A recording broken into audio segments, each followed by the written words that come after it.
Le 26 janvier, c'est une journée nationale de mobilisation dans l'éducation nationale. Sur le département de la Savoie, nous donnons rendez-vous à 14 h, place du Palais de Justice à Chambéry.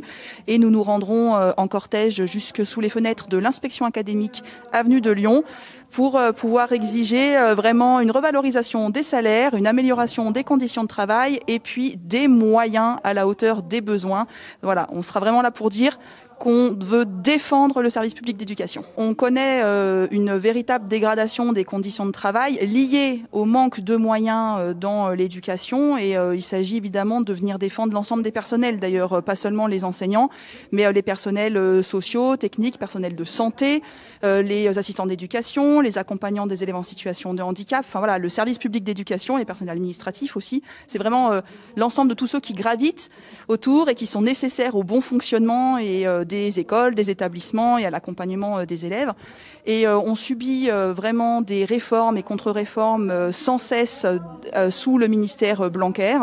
Ce n'est plus possible. En face de ça, il y a des suppressions massives d'emplois et donc on ne peut plus fonctionner. Et ce qui est venu mettre en lumière la crise sanitaire, c'était précisément ce manque de moyens, alors notamment le manque d'enseignants et le manque d'enseignants remplaçants, qui est une réalité. Réponse de l'administration, c'est de recruter des contractuels, alors que par ailleurs, on a les listes complémentaires au concours qui pourraient être ouvertes et on pourrait appeler des gens qui se destinent à devenir ensuite enseignants et à être titularisés sur les postes. Donc c'est une vraie problématique.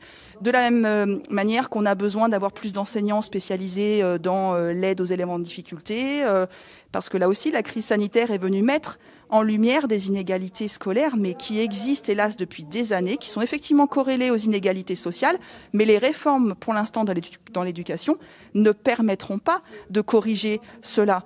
Là par exemple, la dernière réforme en date, des attaques sur l'école maternelle, mais l'école maternelle, on a besoin qu'elle continue à être cette spécificité française avec une prise en compte vraiment des enfants de 3 à 5 ans, de ce que c'est qu'un enfant de cet âge-là, pour pouvoir le sociabiliser, lui apprendre le langage, faire plein d'activités avec lui. C'est pas une pré-école primaire. On ne peut pas non plus commencer à évaluer les enfants des 3 ans.